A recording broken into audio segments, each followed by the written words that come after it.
because James Brown, his albums be, one song is like 20 minutes, you know what I mean? But peace to everyone under the sound of my voice. Thank you so much for tuning in. Yesterday, I posed a question: should we repurpose the Thanksgiving holiday or just stop celebrating it? And the family showed up and showed out yesterday. A lot of good information was disseminated. I thank all of you for tuning in, and I thank the people who clicked the link and came in and had to build with me. Actually came in, you shared your thoughts, and we started building together, live. And so I appreciate everyone, that came through. I see Brother Willie is in the building. Willie Lovelace, peace. He says, peace to this beautiful family and platform. Peace to you. He said, I love the music. You too young for that music, Lovelace. You too young for that music, Lovelace. I always tell my parents that stuff when I play their stuff.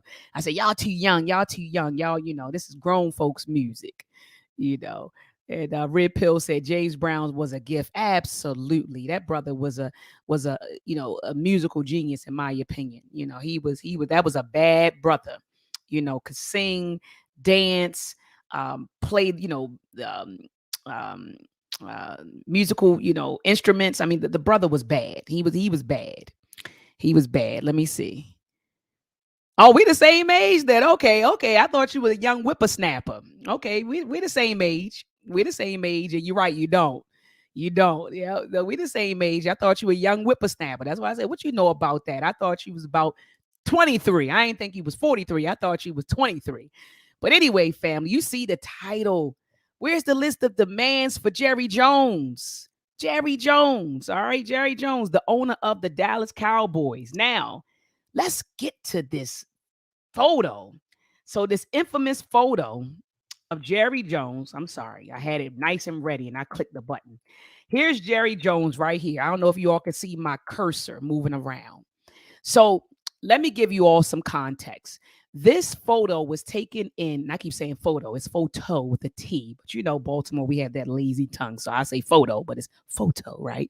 And so Jerry Jones is right here in the midst of these thugs, and I'm choosing my language, carefully, right? Because isn't that what they do to us? It's a pack of thugs and gangsters who are trying to prevent these brothers. Look at this. These are black students, but these are brothers from entering their high school.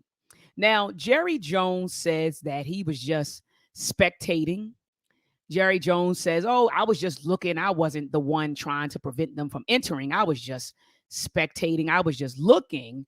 If you believe that, then I'm light skinned. If you believe that, if he says that, then I'm light skinned. Okay, and I'm far from a light skin. I'm a chocolate sister, right? So if you believe that, then I'm light skinned. This dude, Jerry, is saying that in 1957 he was just looking. He was just an onlooker, right? He wasn't trying to prevent them from entering. He was just simply spectating. That's his defense, and I don't believe that, right? I think that he is a product of his time. And so when you say 1957, we're talking about Jim Crow. This is the Jim Crow era, right? And so just like we all are products of our culture, products of our time, he's a product of his time. That's, and segregation was what was going on. America was extremely, segregated. We talking about the 1950s. I mean, shout out to the Read Book Club right now, who's reading the Read Book Club is reading the book, The Color of Law by Richard Rothstein, where he breaks down how America was purposely segregated by our government, by the federal government as well as the local government, even the police. He talks about all of the different people who were complicit in segregating America. So you're talking about 1957. Oh my goodness, that you're talking about the height of Jim Crow, okay, in 1957. So if you want me to believe that he didn't have a racist mentality then, even now, but then you must be kidding me. If you want me to believe in 1957 that he didn't feel the way this one right here, this Yorugu, this devil right here in the front. If you want to say, well, he was just an onlooker, he's not the guy right here. He feels the same way this guy right here feels. He's a product of his time, right? A product of his ancestors. You know how like it kills me when today black folks think, oh, this that they're dealing with a new type of white person. This is not a new type of white person.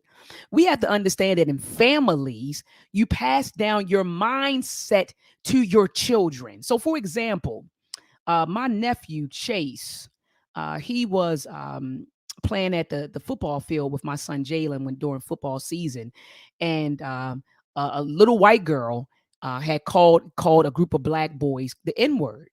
And so my nephew, he never, experienced anything like that. And in his household, I don't think that they talk to him about the things that I talk to Jalen about. You get what I'm saying about these Yorugu and the nature of the Yorugu. So he was shocked, that he was called the N word. And I had to explain to him that, racism isn't a past thing. Racism is alive and well. And see, so we got to prepare our children for that and have these talks and stop making our children believe or think or feel that we live in Disneyland. We have to let our children know that when you step outside of our doorstep, you're stepping into a war zone when you step outside of your doorstep. And see, these are the type of conversations we need to have with our children. I know that Tyler Perry had made a comment a few months back, or maybe it may have been last year, where he said, I don't discuss race with my son. And I was sitting there thinking, you damn fool. You better discuss race with your son, because although people will say that race is a social construct that is not real, race has real consequences. Let me say that again. Even though race is a social construct, something that was made up, it still has real consequences. So let's cut it out.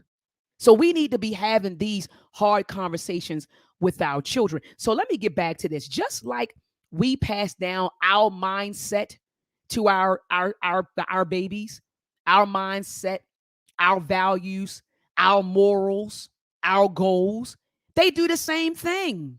They've always done it. So you get shocked when these white folks say certain things out of their mouth. I'm not shocked because I understand that they are their ancestors. They are their ancestors, just like we are our ancestors. They are their ancestors. And have you studied the nature of their ancestors? Nothing has changed. Nothing has changed. They always say it's nothing new under the sun, right? Nothing has changed. They're their ancestors just like we are our ancestors. So he's a product of his time. He's a product of his culture. He's a product of his family. He's a product of his community. He's a product of his ancestor. Period. And so anyway, the Washington Post, shout out to the Washington Post. Glad that they exposed this. I said, oh, Jerry must have made somebody mad. Oh, Jerry must have upset somebody anytime they put an article together. You know how it is, family, when white folks, get mad with each other. We just sit back with our popcorn and we like, yeah, I knew it. We already knew Jerry was racist. I mean, remember when he made the comment, we can't have inmates running hold on, let me pull that up. Jerry Jones. I want to quote him exactly. So Jerry Jones, we can't have inmates. What did he say?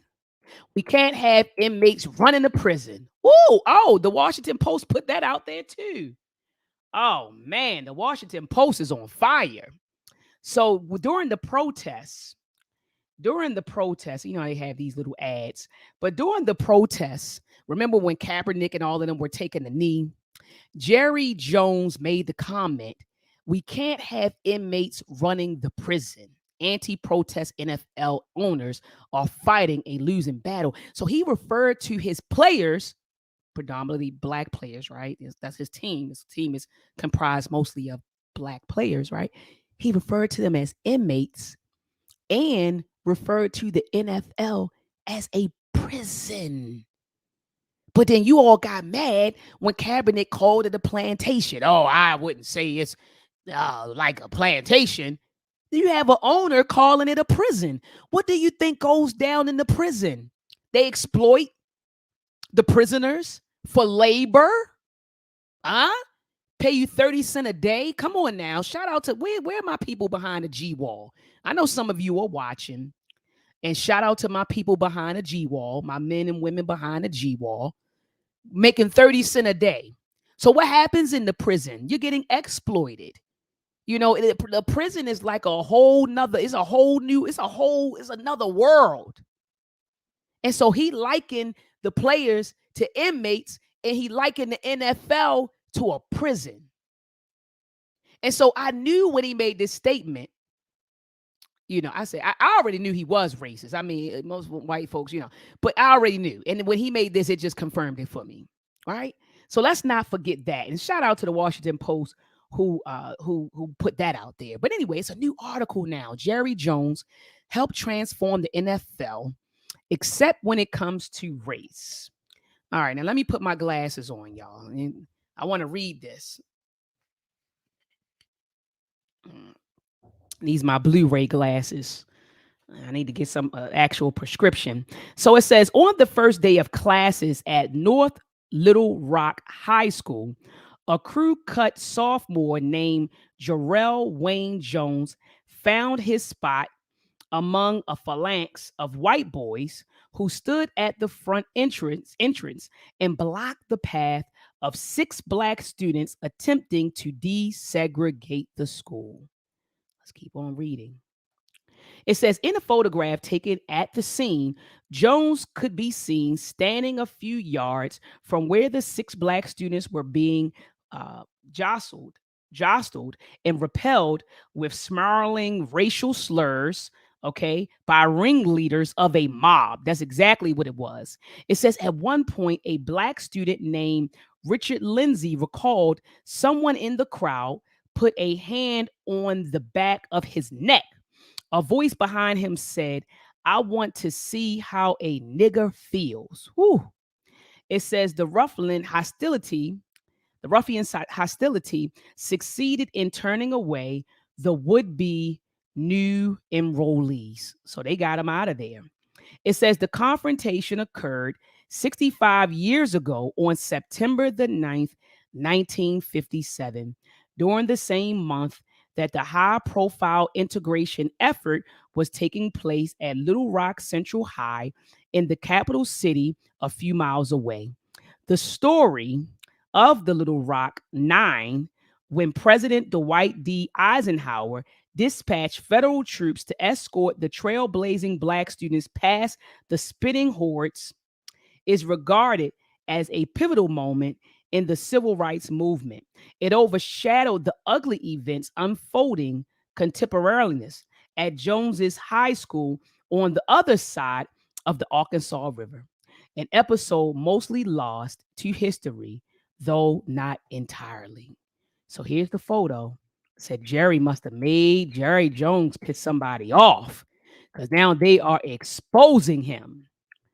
All right. So it says the photograph taken by William P. Strider of the Associate Press shows a young Jones wearing a striped shirt, creating for a better view, looking like a little boarhead, as he said in recent interview with the Washington Post, acknowledging his presence on the steps that day.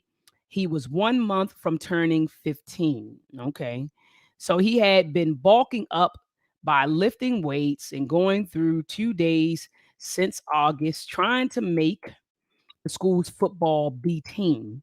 It says the head coach, Jim Albright, had warned there may be trouble and said he didn't want to see any of you knotheads near the front of that school tomorrow. Directive did not deter Jones. He showed up near the conflict's epicenter, stationed on the top landing near the school's double leaf entry doors, a face in the rear row of the human that says walk, intent on keeping people out because of the color of their skin. Jones said he was there only to watch, not to participate. Now, let me ask y'all a question. Let me all ask you a question.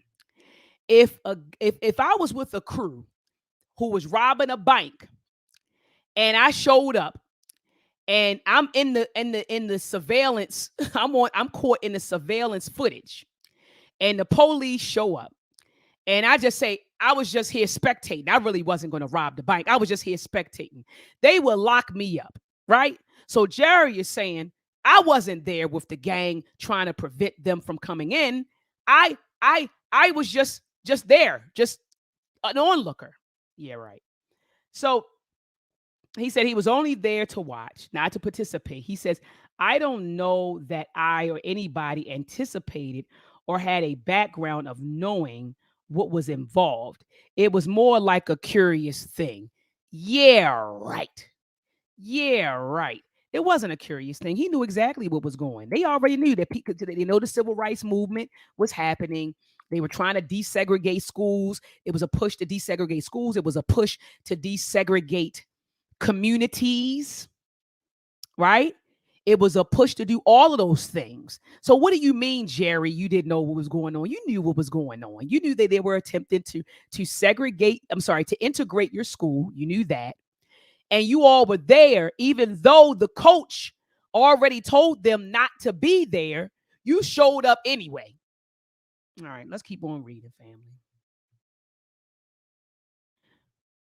Strader's photographs indicate Jones had to scurry around the North Little Rock 6 to reach the top of the stairs before the black students completed their walk up to the schoolhouse door. And while Jones offered a common explanation, right, is a common explanation of the confrontation, that it was the work of the older white supremacists, most of those surrounding the 6 young black men were teenagers. They were teenagers. Why were they teenagers? Because you are your ancestors. So he said, "Oh, it was the older ones, the older people, the older white supremacists. It wasn't us.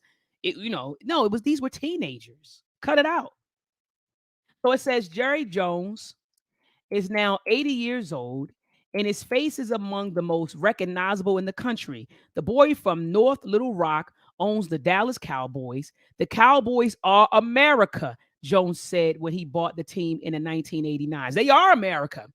They are. I agree with him. He says, and there is no denying that they are the most popular and lucrative sports franchise in the country, surpassing the New York Yankees. He says, nothing on television draws higher ratings than the NFL games. All right. And no team draws more viewers than the Cowboys. Well, we know that because we know y'all's. I know the fellas. I know I can call my uncle up right now. He's probably watching. I can call him up right now. I know you all were watching the Cowboy game. They play every Thanksgiving. My uncle and all the men I know in my family, they be right there in front of the television. Shout out to all the men in my family too. Love them to pieces. But I know they were watching the Cowboys game last night. Okay, it's like a tradition. But I wonder if some men decided, especially some black men, decided to cut it off. You didn't cut it off. Where he called the players inmates and likened the NFL to a prison. You didn't cut it off then. And now there's a 1957 photo that has surfaced showing him blocking him with a pack of thugs who were blocking black students from entering their high school. Will you cut it off now, black man? I'm just curious. Or will you still continue to play for him and then you all continue to watch and support him? So it says right here, with a soft Arkansas draw, delivers every word as a sweet and subsequent Morcell. Jones is the what's it say singular star. I told you all I need these to be prescription. These are like Blu-ray blockers. All right, but my stuff is like looking bleary right now. But it says Jones is the singular star of the Texas size glitz. It is no accident that his football palace is popularly known as Jerry World. He is an all hands on owner who served as his own general manager and appears in the locker room amid a press swarm at the games. But he is more than that. The status of his team and his personality, an irrepressible showman with a self image as large as his 11 plus billion net worth. Dude is worth 11 billion. He says, have made him arguably the most influential figure in the NFL. He's sometimes referred to as a shadow commissioner, more powerful than Roger Goodell. He holds that title. He has not been shy about exerting his clout as a financial and cultural virtuoso, working to shape the league more in his image. Ooh, shape the league more in his image. So it goes on to talk about him, family, and I dropped the link in the chat. I didn't know it was the article was this daggone long. Look how long it is. This goes into a lot of stuff. But I'll drop the link. Oh my goodness. Yeah, I'm not reading all this, family. But I'll drop the link in the chat so that you can read it. But my whole thing is this, family. I see a lot of people dropping the link in the chat now. I see a lot of people online sharing this photograph, and the black community is outraged right now. But I asked them, I said, well, where's the list? Where's the list of demands for Jerry Jones? So instead of black folks, crying about it online and, oh, look at the photo, look at what we found. Look at this, look at what he did, look at what he did. We need to be putting out a list of demands on Jerry Jones, just like they put a list of demands out on Kyrie Irving. Remember? It was 6 things that they asked Kyrie Irving to do, and Kyrie Irving didn't do anything. Let me say that again. There were 6 things. There were 6 things that they demanded of Kyrie Irving, right? And told him, you can't return. They suspended him for like 5 or 6 games. And we don't want you to return until you do 6 things, right? And so we need to be putting out demands and say, look, we're not going to watch. I really wish, family, man, and I got to play that clip from Malcolm X when he talked about how celebrities, aren't our leaders and how they just aren't on par, man, with the black community, because those players should be pushing a list of demands and saying, look, we're not going to play for you. And now people aren't going to watch you until you fulfill these demands. That's the type of solidarity and courage that we need to have. We got folks that are scared. I ain't gonna do that. I ain't trying to lose my millions. I ain't trying to. Oh no. The master's house is comfortable. I ain't trying to lose that. So a lot of these players are scared, man. A lot of these Negro, Shannon Sharps and all of them, and Charles Barkley, they're nothing but puppets. They're nothing but $1 million slaves. That's all they are, family. That's why when you all are online sharing Forbes clips showing, oh, so-and-so become a billionaire. They became a billionaire, so-and-so, and everybody is all impressed over that. I'm not impressed. Because a billionaire for who? Are you a billionaire that's taking your resources and something Dr. Biden, you don't know what they use and then what they using their money for? I don't know. But I could tell you one thing.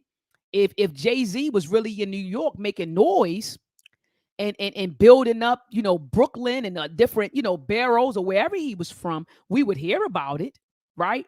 I know Carmelo Anthony, he did build a recreation center in Baltimore, but if he was really, pulling their resources together, I'm talking about these black athletes and actresses and actors and all of that.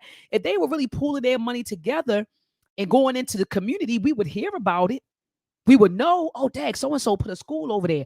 Oh, man, so-and-so, they built a whole development over there, low-income homes for our people. We would know about it. So these very same people that we sit up here, we prop up and we worship, they're not doing them for you or me or the black community as a whole. They had these little foundations for these to write off stuff, but they're not doing anything for us as a whole. But anyway, back to the list of demands. So Kyrie Irving, they asked him, look at this. The Nets have delivered Kyrie Irving 6 items he must complete to return to the team. He had to apologize or condemn the movie. So all this brother did was put up a link and said, look, check out From Hebrews to Negroes. Check that out. A movie, by the way, that's on Amazon. So they didn't have any smoke for Jeff Bezos. No smoke. It was no smoke for Jeff Bezos. It was a whole bunch of smoke for Kyrie, though, right? How to make that make sense? So all he didn't say anything. He didn't say, I believe everything that was in the documentary, or I believe. All he did was say, check it out. That's all he did. And for that, he got suspended. They wanted him to apologize or condemn the movie. They wanted him to donate $500,000 to, anti-hate causes. They wanted him to attend sensitivity training, right? It says anti-Semitic training. They wanted him to meet with the ADL and Jewish leaders and meet with, it says, Joe Tasa, maybe I butchered that. It says to demonstrate his understanding. That's what they wanted him to do, right? That's what they wanted him to do. All because he tweeted or tweeted, posted, whatever, the name of a documentary that he watched, you know. That's all. And they wanted all of this. So we have a list of demands for Jerry Jones. Here we go. Here's our list of demands for Jerry Jones. Family, I want you all to share this online. Let's pressure these players. Let's pressure the NFL. Let's give them the same energy they gave Kyrie. Let's give them the same energy they gave Kyrie, family. And we have a list of demands for Jerry Jones. Number one, we want him to apologize for his anti-Black racist behavior. He sat right there in the midst, right, of a pack of thugs, and to prevent some Black students, 6 Black students on September the 9th, 1957, from integrating his high school. That is anti-Black racist behavior. We demand an apology from Jerry Jones for his anti-Black racist behavior. See, one of the principles of Ma'at is reciprocity. Hello? I'm going to say that again. One of the principles of Ma'at is reciprocity. Okay? So I believe in giving people the same energy they give me. Ashe? All right. So we want him to apologize for his anti-racist behavior. Okay? 2, we want him to come out and we want him to condemn anti-Black racism. Isn't that what they wanted Kyrie to do? To come out and condemn anti-Semitism, right? We want him to come out and condemn anti-Black racism. 3, we want him to meet with Black community leaders of our choice. Notice, family, I put of our choice. Because you know what they'll do? They'll say, well, we'll schedule a meeting with the leaders of the Black community. You know who the leaders of the Black community will be? Young Miami, Cardi B. What's the big girl? Oh my goodness, what's her name, y'all? Tell me in the chat. The big girl that's always twerking. I'm looking right at her, but I can't think of her name. Tell me in the chat really quickly. Y'all know who I'm talking about. Lizzo. That's her name. So they'll meet with, they'll say, well, we're going to sit down with the Black community's leaders, and it'll be Lizzo, it'll be Young Miami and Cardi B, right? It'll be some people like that, some rappers. It'll be some rappers or something like that. It'll be, Al Sharpton, who we know they have him in their pocket. So it'd be Al Sharpton or Messy Jesse or somebody like that. It don't be real Black leaders, right? They would never sit down with Minister Farrakhan. No. They'll sit down with, some rappers of some sort. So we want him to meet with Black community leaders of our choice. We also want him to donate 10 million. But now that I know that his net worth is 11 billion, hell, we need to up the ante. Let's have him donate $100 million to Black institutions of our choice. Notice I keep putting of our choice. We want 100 mil. I need to update this meme or this photo and change it. We want him to donate $100 million, since his net worth is 11 billion, right? To Black institutions of our choice. So he needs to kick some bread out to some African-centered schools, to some Black-owned businesses, Black-owned banks, to some Black grassroots organizations. Yeah, that's what we want. 5, we want him to attend sensitivity training, right? We want him to attend some sensitivity training too. And lastly, we want him to meet with Minister Farrakhan to demonstrate an understanding, right? Then they wanted Kyrie to sit down with a Jewish rabbi or something to demonstrate his understanding. We want you to sit down with the minister, to demonstrate your understanding. Anybody else that we choose. So these are our list of demands for Jerry Jones, family. This is the list. It's on Instagram. I posted it on my Instagram. I posted it on my Facebook page. I posted it on my TikTok page, my Twitter page. Make sure you share it. And family, let's pressure these. Let's give them the same energy they gave Kyrie. Holla at all of the Black media. All of the brothers and sisters who have influence, send it to them and tell them to post it. Tell them to post it, and that we demand some things from Jerry Jones. All of these things, and if he doesn't do these things, then the players shouldn't play. And I'm talking about them brothers on the team. And if they decide to play, then we shouldn't be running around supporting them. It's time that black people, we gotta stand for something, y'all. These people keep doing things to us because they know at the end of the day they'll get away with it. Black people will continue to watch, continue to support, continue to buy, and they never suffer real consequences for their behavior. That's why they keep doing the same thing over and over again. There's no real consequences for their behavior. Like, it's just like a bully. You know how you go to school, somebody, you bully somebody, and the bully just keeps doing it and doing it and doing it because the person never stands up for him or herself. And then until one day that person stands up and the bully says, "Oh man, I can't do that anymore because now I'm afraid of what? The consequence." People do things to the black community all the time because there aren't any real consequences. Black folks will go out there and blow some smoke and get mad and huff and puff and tweet and text about it. But after that, after the outrage is over, everything goes back to normal. And they know that. You don't think they study us? They know that. They know we're a reactionary group of people. We react. Black folks, we react. Something happened, we react.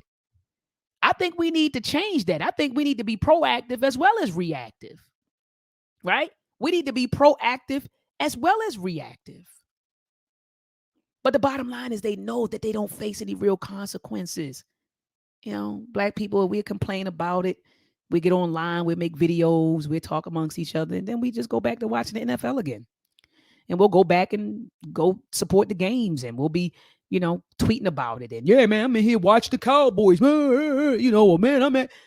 They know it. That's why they continue to treat us the way they treat us. And so we got to make a stance, family. I'm getting ready to drop the link in the chat so you can come on in here and share your thoughts about this. And then some people are telling me, "Doc, you going too hard." I mean, everybody got a pass. I mean, what you talking about? Everybody has done something. All right. So you got some black folks who feel like that. You got some folks who feel like that.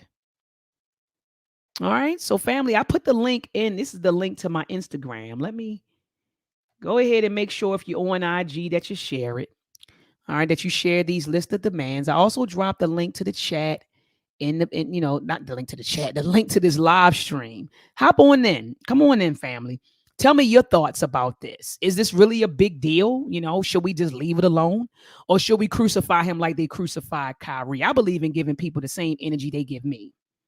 I'm going to say that again. I believe in giving people the same energy they give me. All right. And so I feel like crucify him, just like they did Kyrie. They had all these list of demands for Kyrie. He had to do this, he had to do this and do that, and we want an apology.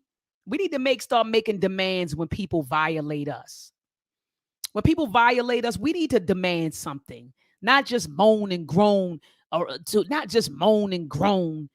about it like we on the damn plantation. Well, the boss just said, man.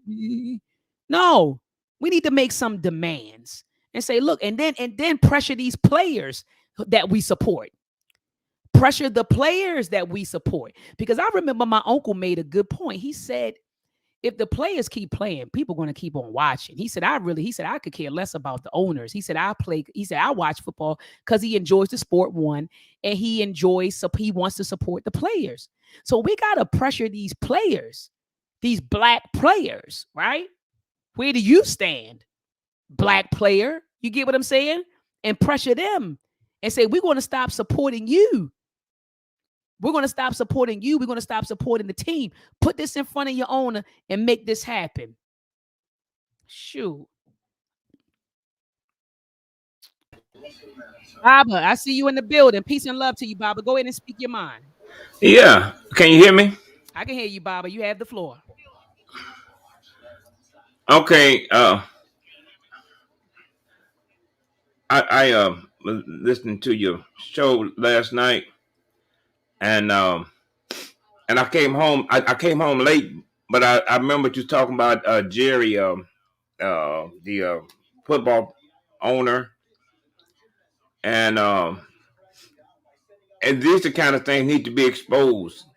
And as you said earlier, that they know all we're gonna do is just testify, rubbing down the street, hold their head up in the air, no justice, no peace, Black Lives Matter, but no action. But where the problem come in is that no matter how much we organize, we always have one in the bunch that will go back and tell everything that you get ready to do. Facts. Facts, Baba. Facts. It's always that one. Always that one, like you said, that'll go back. And it is always that one player that's like, I'm gonna keep on playing. I don't know what they talking about. I'm trying to get this money. Huh? It's always those black folks, who think about themselves. You get what I'm saying, Baba? Like, they don't think about black folks as a collective and how we feel. They think about themselves. So I agree with you, Baba. It's that element of black folks that, those Negro peons who will continue. But I understand, Baba. Keep on going. I'm listening.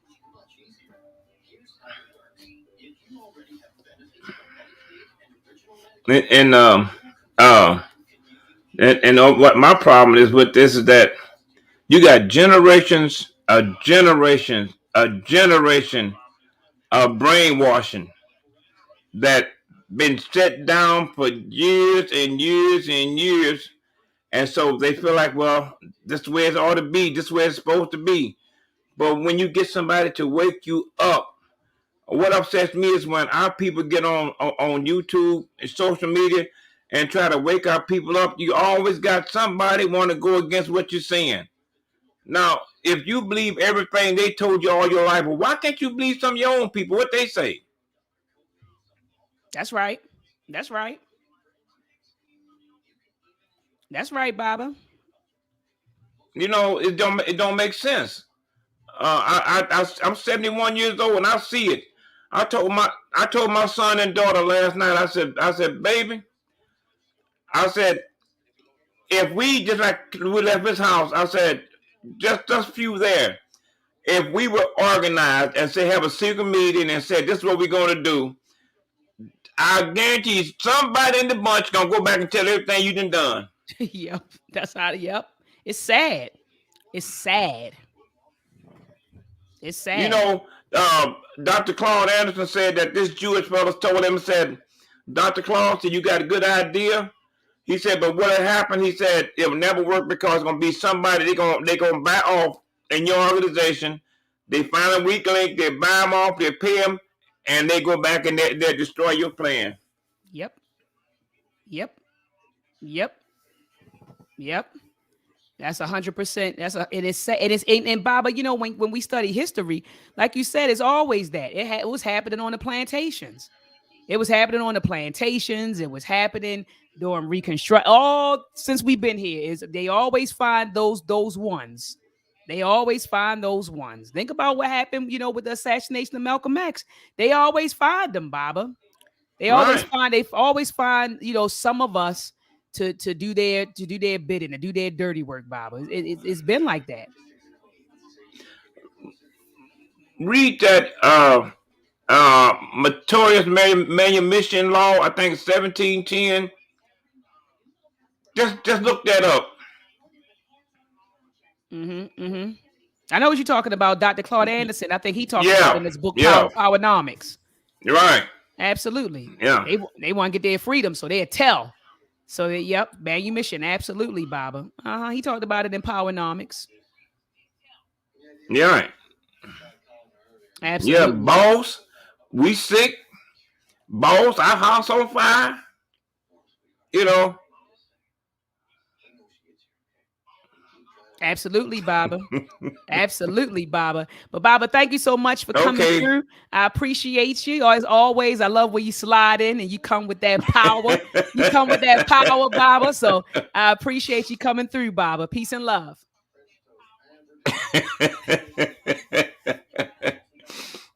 Okay, I'm out. All right, peace. All right, brother Rob, you have the floor. Go ahead and unmute your mic, brother Rob. Yeah, can you hear me? I hear you loud and clear. Yeah. Then let me just tell you something. You know, Dr. Martin, let me just say that it's not just the players, but it's some of these Negroes, these loyal to their political party, loyal to their these friend Negroes who will not do what we're suggesting to make those demands because absolutely he needs to be shaken down, Absolutely. majorly shaken. You know, I'm like, are you really gonna? You mean gonna tell me that Kyrie Irving is to do all expect to do all these things, not shaken down, but butt breaking?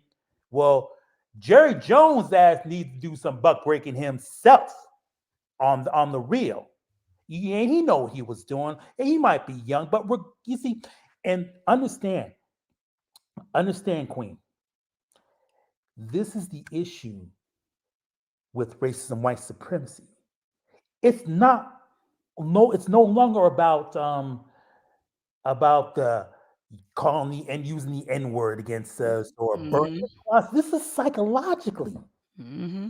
You Mm-hmm. know damn well. People look at that photo and he says this white see this white kid along with these other other thugs like as you mentioned, and they say, "Oh, well, he was these folks. Even some of our own folks will say, well, he was just a kid. You know, he didn't really know what he was doing. Hell, I thought that." But then I stepped back and said, wait a minute. If this was a brother doing this shit, a young brother, a Tamir Rice, may peace be upon him, doing something like that, they would go after him. Yep. Crucify him. Mm-hmm. Exactly, crucifying, Mm-hmm. genocide, whatever. Mm-hmm. They will make him an example. Yep. That is the issue. Some of you Negroes out there, regardless of if you're political, religious, whatever you represent, you will not hold these Negroes accountable. You will not hold these Caucasians accountable the way you hold us accountable. That's a We fact. need to stop that. That's a You know fact. what I'm saying? And uh please. I am so fear. We want to talk about Jerry Jones and also, also let's not forget that he was the one who was against Kaepernick when he took a knee. He has not, I don't think he has ever he's been, since he's been the owner, and that's since 1989, ever looked at a black coach. Never. The Never, article talks about that. The article talks about yes, what you're saying. Never, never looked at a never black looked coach. at a black coach and stuff. So, this is a situation where, yeah, it's despite him, he'll probably not didn't say anything, but help me, Dr. Ma'at. Racism and white supremacy, help me out here. All Mm-hmm. that civil rights movement, we shall overcome all that civil rights movement, all the white people that were part of segregation. They kind of changed their mind. They kind of see a little bit understood about segregation, but they still have those minds. They still have the attitude instilled in their minds. Same thing. Yeah. They just did a survey, brother. Yes. They just had a survey. It was a survey that was mentioned in the book, The Hidden Cost of Being African American by Thomas Shapiro. Shout out to the Read Book Club. We Yes. studied and discussed that book as well. But he mentions that in there, the white folks took a survey, and like 90 something percent of white folks Mhm. basically said that they preach diversity but they practice exclusiveness. So they're very exclusive people. They Right. don't want to live around black people. They don't want, they don't really want to be in spaces, share spaces with black folks, but they do believe in diversity, meaning that, when it comes to like jobs, well, I'll work with you, but I Mhm. don't want to live around you. I don't want my children to attend the same school as you. I don't want you in our cultural institutions. And it's a survey that confirms this. And this survey was taken like in 2000. I want to say it was the early 2000s. So, like you said, people thinking that that's a mentality that they had in the past. No, this is in It's the still 21st century. A It is still survey. there. I'm gonna find it, brother. Keep on talking. I'm gonna find it. It is still there. They still have that mindset. Once again, this is simply not about, using the N word or even the Karen or, or this or burn, like I said, burning the cross. This is instilled in us. And actually instilled in them. and you might as well say it's instilled in us as well, because you want to talk about the situation here with Jerry Jones, but I'm more upset with Charles Barkley's ass. Yeah. Oh my, man. Honestly, I gave him a little bit of a pass. Yeah, he got conservative attitudes and so forth. What it is and stuff. But how is that Negro going to sit up there and tell about black people are more homophobic than anybody else? Knowing that's a goddamn lie. That is such ignorant. The Right. anti-blackness going on with us is just so we're to try to paint black folks, specifically black men, as the problem. They always do. Black men catch a bad rap. The black man is the boogeyman. Like he Right. catches a bad rap, man. They always they blame black men for everything. Blaming black men for not voting, blame black men for being anti-Semitic, blame black men for being homophobic. It's like, what the hell? Right. This Yep. gotta stop. But Yep. we got too many niggas like Charles Barkley. We need to hold Charles Barkley accountable I for some of agree. the things he says. I think that's one thing we don't do as black people. Some of these niggas, Charles Barkley, Candace Owens, Larry Elder, all these black folks who are white supremacists in blackface, we need to say, oh yeah, we're not going to put up with your crap. That's right. We're not going to put up with it. And we need to, stop being so passive and say, you know what, you know, go after and hold them accountable for what they are doing to us, and it's completely, utterly sense of confusion that we're facing right now. I guess I got to get that off my No, chest. no, I'm glad that you did. And look, while you were talking, remember I said I need to find what the statement in the hidden cause of being African American. So Yes. on page 102, Shapiro says recent surveys, and he gives us a foot. I have the footnote. I can go right to the I had his footnote here, but he says recent surveys have shown repeatedly that nearly every social choice that white people make about where they live, what schools their children attend, what careers they pursue, and what policies they endorse is shaped by considerations involving race. So don't Mm. let these people think that, oh, well, we don't, no, no, it's diversity. Oh, we don't think about it. We're not an exclusive people. They are, I mean, they are very exclusive. So even though they preach diversity, they preach inclusion, they are extremely exclusive people. It said nearly every social choice that white people make about where they live. It says what schools their children attend, what careers they pursue, and what policies they endorse is shaped by considerations involving race. So we're not dealing with a new white person in the 21st century. This is the same No. same group of people. It's the Same same. same folks. It's the Same same folks. group of people, and they're instilling that to their children, and they're going to instill it to their children. It's going to keep passing on until we really Absolutely. understand, and specifically how the way we're being treated. And it's like this thing, and the thing with Kyrie Irving, it's like Mhm. this is you want to give condemn him, but ain't nobody saying how the way he's being treated in terms of to terms of reprimanding for what he did. It's like you got to make him do. That's, like I said, that's buck breaking. That's a shakedown. That is racism. That is anti-blackness. Facts. Ignorance. But Facts. anyway, I appreciate you, No, Queen. appreciate you, Warrior. Thank you so much for coming on and All right. dropping those powerful thoughts. Appreciate you, brother. You take care. All right. Peace out. Peace out. Sister Shania, peace and love to you, beloved. You have the floor. Go ahead and speak your mind, Queen. Hi, good morning, Dr. Mott. Good Well, good morning morning, on my Queen. side. It's 11 over here on the West Coast. Also, look, it's afternoon on my side, but good morning Yeah. to you, Queen. I know what you meant, Queen. Go ahead and speak your mind. Queen? Oh, hear me? I hear you now. I hear you now. Okay. All I right. wanted to apologize first because I usually tune into every show, but I kind of fell off the internet for a while, had to gather my thoughts, and life had me by a chokehold. But I wanted to hop on here because I kind of just didn't know how to feel about the situation. Mm-mm. I'm in between annoyed, tired, disappointed, because it seems like there's no solution for anything. We, like you said, we talk about it. I'm probably part of the younger generation. I'm about to be 22 next year.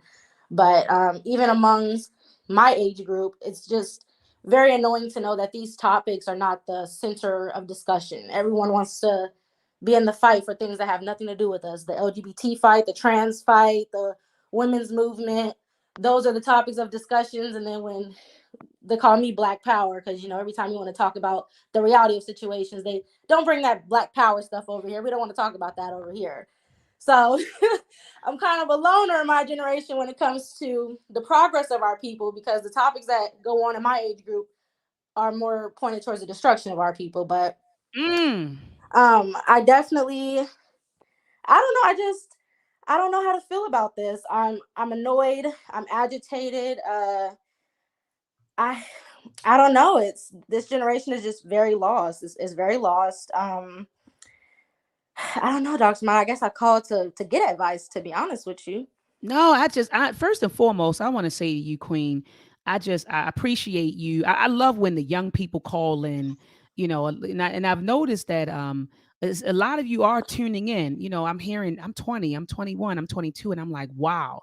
So first and foremost, I just want to salute you for, for tuning in, because like you said, a lot of younger people, they're not tuned into discussions like this. They're not. Like typically they're, other stuff, takes precedence over, black progress, black empowerment, black liberation, black sovereignty. So there are a lot of them not even thinking like this. It's no real push, amongst, this generation. And so first and foremost, I want to salute you, for being, you said 21? Yes. 21, for 21, and you could have been somewhere else, right? Could have been doing something else, but you clicked the link and you came in here and you listened, right? And then jumped on and shared your thoughts. And so that's the first thing. I want to thank you just for your presence and for your ear. All Okay. for the ancestors. Ashe, Ashe. And so I appreciate you, young queen, warrior queen. And then you said you feel alone. And I'm gonna tell you, when I was your age, and it's like it's crazy when I'm saying like to you, because I'm like, when I was your age, I remember when older folks used to tell me when I was your age, right? Like literally when I was your age, I got you, I have you about 20 years, right? So I got you about 2 decades. But when I was your age, I remember feeling that same way. I mean, it wasn't as bad as this. There was some, because I'm 20, we're talking about, oh, that's 2001. So I was in college, about sophomore year, maybe coming out of my sophomore year. And like you said, it was like everything for me was like black power, black power. And like you said, my age group was like, I don't want to hear that black power stuff. That's the Right. 60s. That's the 70s. You still on that black power stuff? That's old. You get what I'm saying? Like that's, and it's not, because it's never old, because the struggle still continues. We haven't Yes. we haven't made it yet. A lot of black folks think we made it. No, we haven't made it. And I always tell black folks, we haven't made it until we reach complete freedom, until we achieve complete freedom and sovereignty, right? Just being it, this isn't freedom. And I think that what we get caught up in is a lot of us think we're free. They don't think that the war is going on, even though it is. So I think that in your generation, even in my generation, a lot of people are under the have been bamboozled by the illusion of inclusion, which clearly we're not included in anything, but we have been bamboozled and swayed to feel as if we are. So I understand your frustration, and I empathize with you. My advice to you is this: please, young sister, young warrior, please connect with like minds as much as possible, right? Because it'll be draining and lonely. You get what I'm saying? Connect Yes. with like minds. Tune into spaces like this where you're being fed, right? Mentally, mentally, emotionally, spiritually. We love you. We got your back. People in the chat room, you get what I'm saying? People in the chat room are Yes. showing you some love. You get what I'm saying? Even let's say stand on principle, sister. You're not alone out there. Ashe. So I want you, Black Ether said this. Stand on principle, sister. You are not alone. So make sure that you Thank connect you. with like minds. Connect with like minds. Continue to tune into platforms and spaces like this where you know that you're home, where you get what I'm saying, Yes. where you're around black folks. I know we're not physically right there with you, right? But we're right here, if you understand what I'm saying. Yes. And And I so feel the love for sure. yes, yes. So just tune in. You get what I'm saying? Because I know that you might feel lonely sometimes. Because people shunning you. You all black power. I don't want to hear that black powered out stuff. People get like that. But you're not alone, young warrior. I'm here for you. The chat, everybody in the chat, they're saying that they're here for you. It said, "Yay, Bo." That's right. Christopher said, "Yay, Bo." We right here for you, warrior. We here. We here. So make sure you connect with like minds and continue, like I said, to tune into these platforms when we have events. I'm talking about physical events. Make sure that you show up to these physical events so we can meet you, hug on you, love on you, and build with you, young warrior. Okay? Definitely. And I did want to say one thing before the next person comes up is just I'm noticing with the more things coming to light with these, I'm just gonna call them, I don't know what to call white people at this point. I feel like the calling them white is too nice, but with these people is there's always an excuse for them, and I always compare it to the situations happening on the East Coast with my peers, my young brothers. Is, with them, I always hear the older generation talking about, they should be in school, they should not be on the street, they should do this, they should do this, they should have this, that. But with these situations with, this man, there's always an excuse for them, and nothing, these brothers don't get nothing. They don't get no type of help. They don't get no type of leeway, no type of understanding, no type of anything. It's almost like they're left to figure out life with no help. And then this man gets all the excuse in the world. So, No, I agree 100% with you. I agree 100% with you. So, like you say, we'll give excuses to them, the Yurugu. We'll give excuses to them. And you're saying when it comes to each other, there's no excuses. You should be right. doing this. You should be doing that. Absolutely. Absolutely. You know how black folks, we love white folks. We love white people. Definitely. We love them. We love them. We respect them. We love them. We respect them. We We're honor them. validated with our closeness to them, obviously. Exactly, and that's exactly. They, we want their love. We want them to accept us, and like you said, we want them to validate us. Yeah, so we give them a pass. But like you said, don't let a brother mess up. Oh no, no, no, no! Don't let a No, these sister young mess up. brothers on the East Coast, they get nothing. You should be in college. You should know better. You should this. All these things are systematically in place for them to mess up. The rent's going up. No education is near for him. No other option is there for him. But this white man, that was a long time ago. He was young. He didn't know what he was doing. Mm. So And I just like wanted to come on here and say that, Dr. Mott. no, no, no. And like Brother Rob said, he said if now let's reverse it. Let's say it was a group of black guys that were that age and they were trying to, prevent some white boys from coming into integrate in their school. It wouldn't be any excuse. It would you get what I'm saying? It wouldn't be no, Yeah, it would be, oh, they shouldn't have, look at what they did. It would have been no passes. But white people always get a pass, especially yes, from us. They always get a especially. pass. Yeah, they always get a pass. But thank you so much, young warrior, for coming on here and sharing your thoughts. Please continue to tune in, continue to connect with like minds. And one day I'm gonna see you in person, Queen. One day we got to link in person. All right, warrior? We do. Of course. Thank you, Dr. Mott. Have a Absolutely. great No problem, day. Queen. You have a good one. Peace and love. Dollar Will, you have the floor, Dollar Will. Go ahead and share your thoughts. Hello. I have a question for you, Dr. Maya. Yes. First of all, are you a football fan? Mean fan as in not just watch the game, but follow the news and the business and politics and economics of sports. No. That's why I'm like, where, because I'm hearing a lot of stuff and I'm like, okay, that's so when you see, I'm going to say that when you see maybe a little pause from some of the men that are sports fans, it's because we do know it's more complex than this. But if we're going to be picking who's the poster child for racism or racist owners in the NFL, he would be a good one. You said he would not be? Not be a good one. Okay, now go ahead and Okay. explain why. Go ahead. Okay, because you're gonna find a long list of black players coming forward, and they're not time. And just for everybody, listen, I'm 59 years old. Despite my high-pitched voice, I'm 59 years old, pro-black from way back, from Howard University, Crampton Auditorium, listening to Dr. Ben and them in person, okay? Growing up in WPFW Pacifica Radio, filed a lawsuit against my company, EEOC complaint rather, led a union movement successfully on my job. And it's a lot of legal stuff that comes with that. That's why I need this emoji, okay? So all that to say, No, I'm with you, brother. I'm listening to you. Jerry Jones at 15 years old, I'm gonna assume the worst. Let's assume that he was one of the ones there to spit on them, on the kids and call them names or do whatever. He's been a public profile, a very public figure since he bought the Cowboys. And for people who don't know, the Dallas Cowboys are, and I have to confess, I am a Cowboys fan. Yeah, my uncle's a Cowboys fan. But the Dallas Cowboys are the most watched sports franchise on planet Earth. Yeah, that's what the Post said. Mm-hmm. That's where that money came from, his big billions.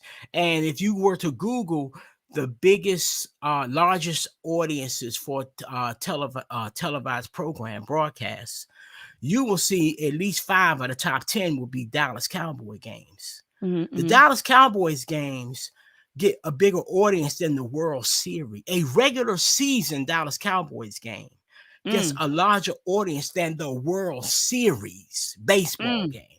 This is what we're talking about. Now, so when the Post wrote, I'm going to try to rap. I'm sorry, I don't want to ramble. No, I'm listening. Take your time. But when they brother. said, when they wrote, I got to read that article. But if you're telling me that article said that he has not, the hiring record of black coaches in the NFL is abysmal.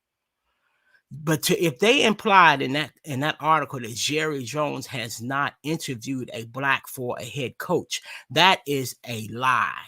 And I don't think they said interview though. I think it was more so hired. Oh, well, then 90% of the teams in the league have not ever hired a black head coach. So that's what I'm saying. So if you're not if for someone listening that's not a fan, most of the league is guilty of that. Yeah. But no one's making. Yeah, but no one's making him a poster child for racism. That's first and foremost. Yeah. And secondly, just because that's the culture of the league doesn't excuse him necessarily. You get what I'm saying? Like it doesn't excuse what he did. You understand? Like I'm saying, but I'm making a distinction between what he let's assume. I'm assuming that he did the worst back in 1957. Okay. I don't know that for a fact, but just to let's go with the worst case scenario that he was there to participate. Okay, in upholding what was the racist status quo of the day. I'm gonna assume the worst. In the time that he's owned the Cowboys, being a very large noticed figure, why is this? It's something weird about this issue coming out now. This again, you're not a sports fan, but I'm gonna go you even further with it. Dan Snyder is the coach, the owner of the Washington football team. Just a little background: he is he's under attack. They're going to strip him of his team and make him sell the team.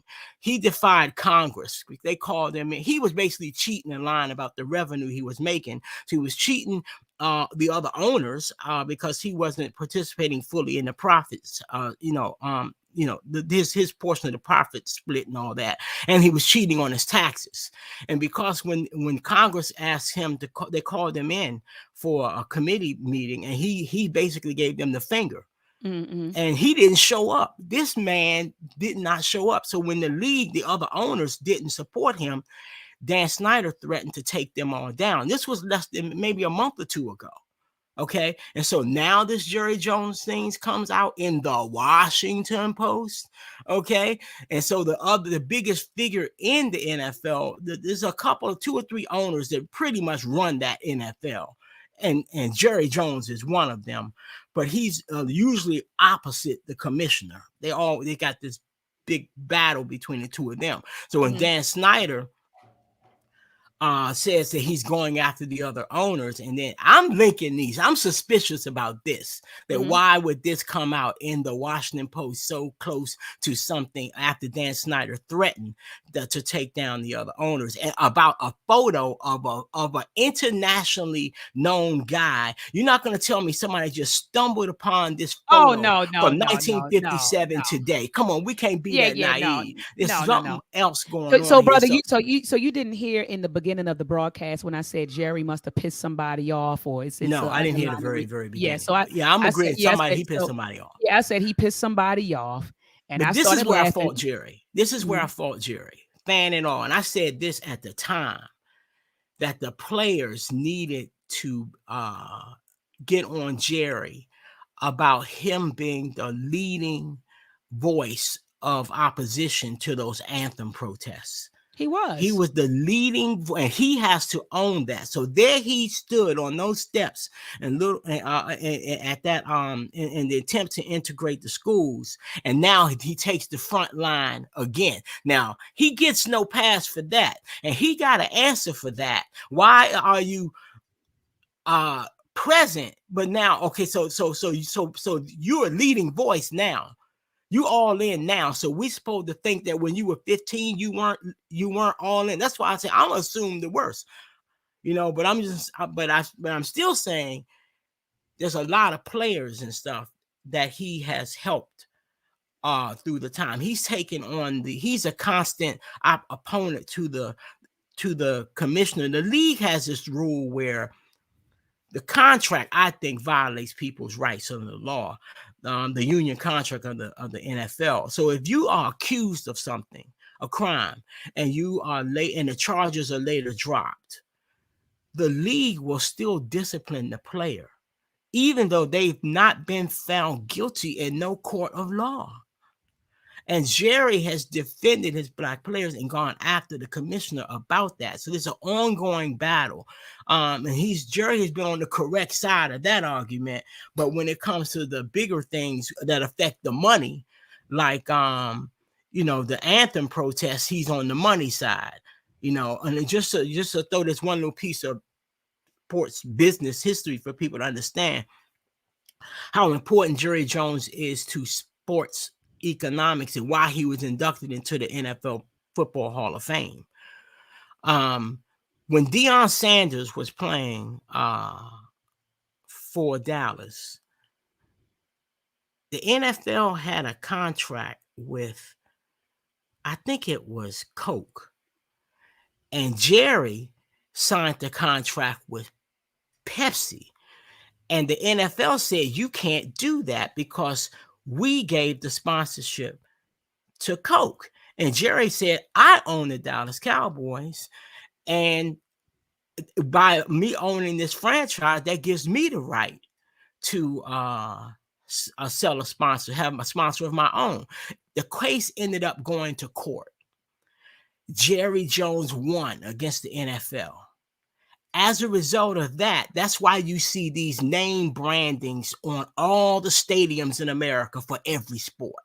It all comes from that, and it went global. So Jerry changed the economics of sports on earth. And he did it with that deal in that time period with Deion Sanders. Okay. And so the whole pie of money in NFL and sports got a lot bigger once corporations could come in and brand with individual teams around the cities, countries, and world.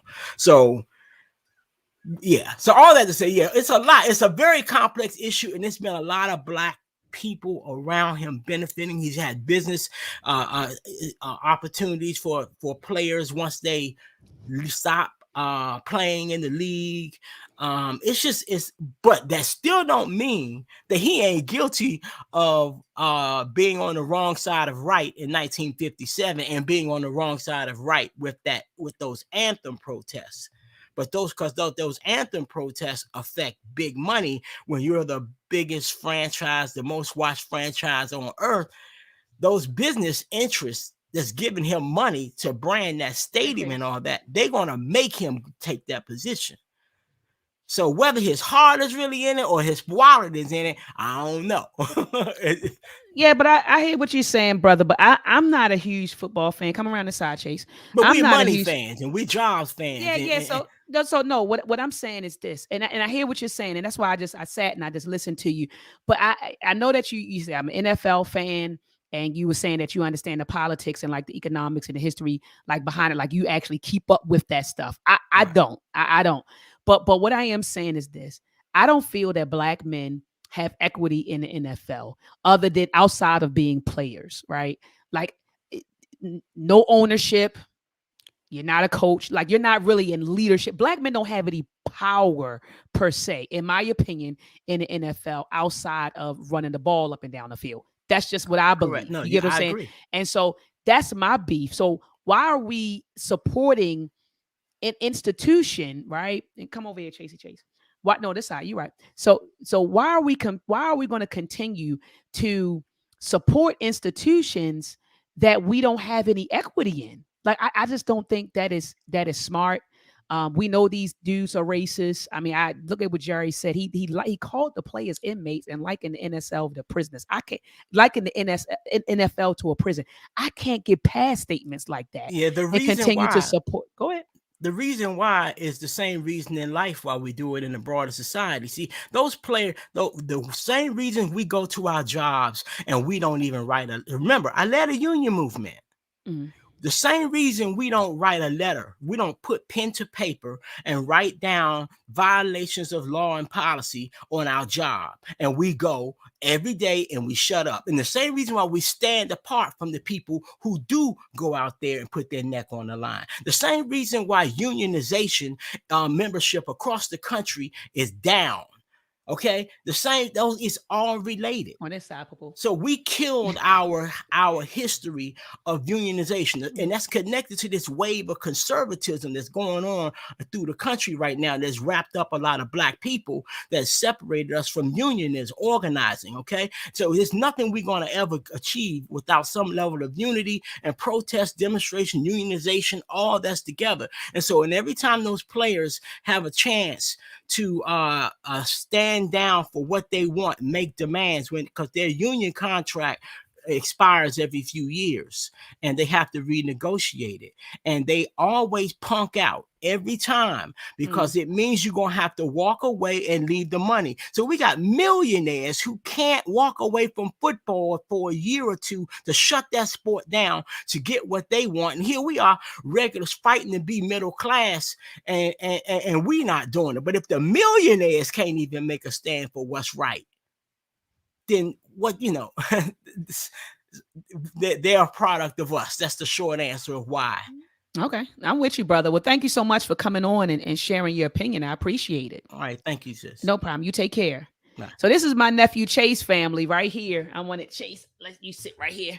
This is my nephew Chase. I was telling you about him earlier when I said that he went to the football field. Remember, you went to the football field, and what did you tell? Put your mouth by the mic. What did you tell me? You said the little white girl. What did she call the Black boys? The N word? Yes. Okay, I know you ain't want to say it.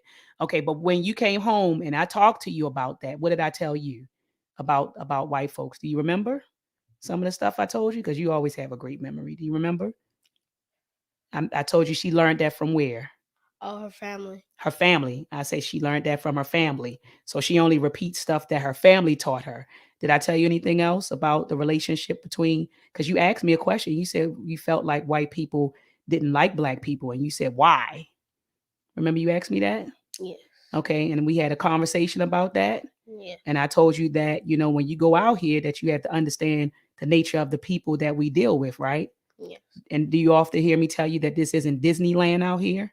Mm, This isn't a Disney World out here. We're not in La La Land. And yes. okay. Okay. All right. But yeah, family, this is my nephew right here, Mr. Chase. And they said peace. They talking about you, Chase. They said peace to you. Look at that. Said peace. She said peace, Chase. Young king, right? I know you're probably nervous because you said it's 100 people, right? A little nervous.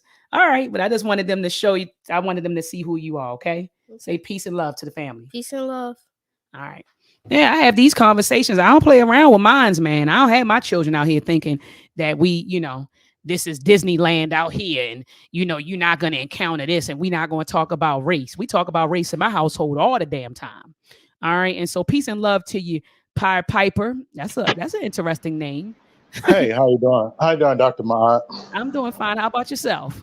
Doing great. I just got a quick question before I say what I called to say. What type of engineering are you in? Mechanical, aeronautical, or what? Electrical. Oh, electrical. Okay, like Nikola Tesla. Okay. I know you heard of him. But anyway, I called to say thank you for inviting me in the back studio. You know what? I would consider myself pro-Black. I'm definitely not a Uncle Tom Sambo person, but I don't even like those kind of Black men. I've been a victim of those type of men in position of authority. But here's my thing: as a man, as a heterosexual Black man, I think it gets kind of I can imagine it gets kind of overwhelming for black women to always have to go to bat for black men, and they don't see that reciprocated nearly as much. I know we always talk about racism, but famous Wall Street bank, Goldman Sachs, which I think was started by Jewish people, if I'm not mistaken, or that's white. They pledged last year, this time, 2021, this time of year, they pledged. They announced that they're pledging $10 billion to empower black women only. You can go to their website, goldmansachs.com, Yeah, I'm, GOLD. I'm familiar. Yeah, I'm familiar, brother. Right, I'm Goldman familiar. Sachs. Mm-mm. They have an initiative to invest $10 billion into black women to empower black women. And look at their website. It's called the 1 Million Black Women Initiative. They have different initiatives they immediately gave 100 million of that 10 billion pledge to 50 nonprofits that were selected, over 800 applicants. Go look at their website, the 1 Million Black Women Initiative. A whole pages, computer screens after computer screen full of black women leading nonprofits. 100 million immediately they gave last year to help black women.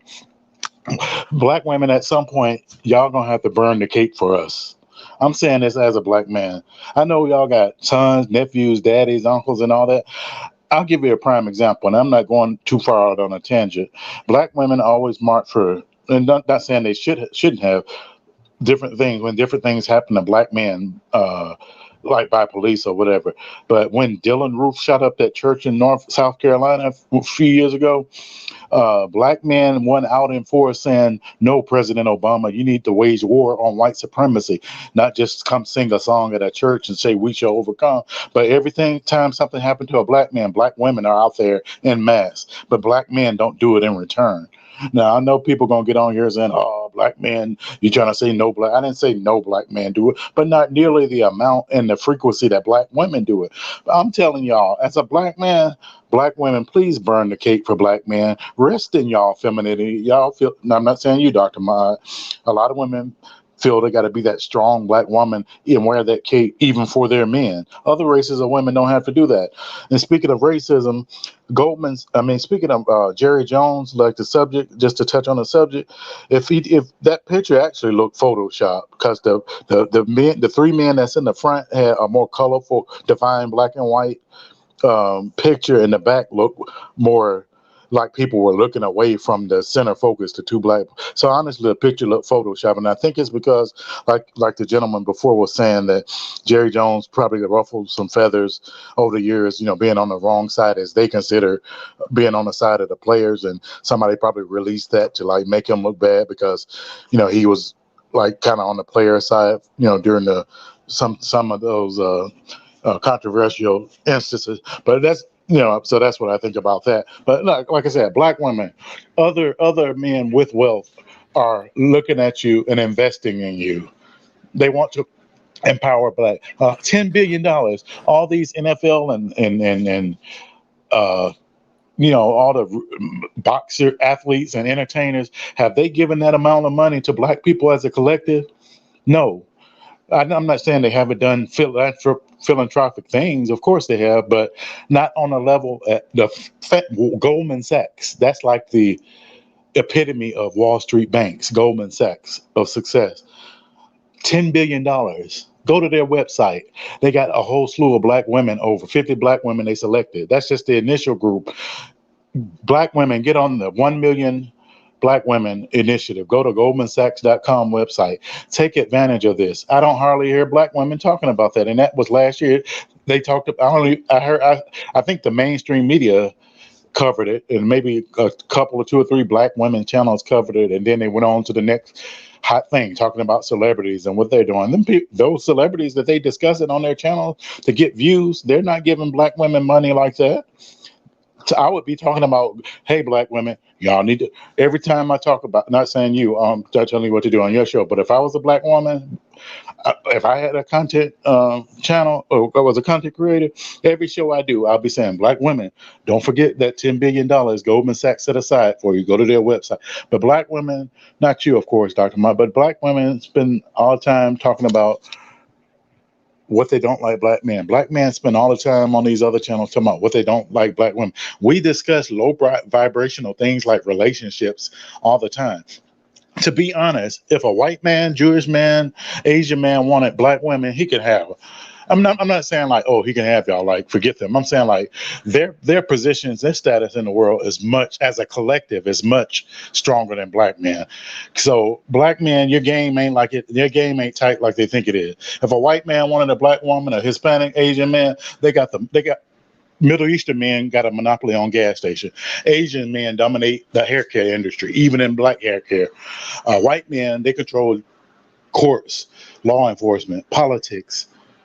East Indian men dominate the lodging industry. Every hotel and motel, from the mom and pop kind to state of the art, you see a East Indian people in there. East Indian men. What black man can't say. Speaking of the subject we're talking about, they can say, "Oh, well, we dominate sports." No, you don't. But because, like you said, they're not in positions of ownership. I think they have one black owner in the NFL, and they always gonna keep one because they just gonna meet a quota, and they had to probably sue to get one owner. And these celebrities, they're not in power. They have to work for most likely a Jewish owned Hollywood studio filming studio. Like Tyler Perry started his own because he said that we spend too much time worrying about sitting at other people's table. We need to have our own table. So he started his own studio in Atlanta. So what are black men going to dominate? Black women, stop, burn the cape, stop.